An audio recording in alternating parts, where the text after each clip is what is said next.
Alasan Betran Peto tolak tiket pulang ke Jakarta dari Sarwendah. Betran Peto menolak dibelikan tiket pulang oleh ibu angkatnya, Sarwendah. Alasan penolakan tersebut karena Betran Peto ingin tinggal lebih lama di kampung halamannya di NTT.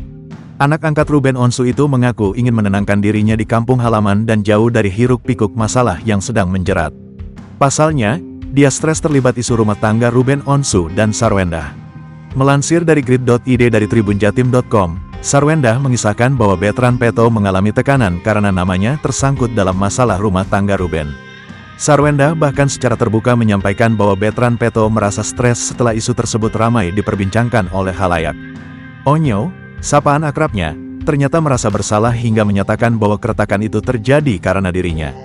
Hingga saat ini, Onyo belum juga kembali ke Jakarta. Hal ini terjadi sejak Betran Peto menghadiri pemakaman nenek buyutnya di kampung halamannya di Nusa Tenggara Timur, NTT. Betran Peto bahkan dikabarkan memilih untuk tinggal lebih lama di NTT.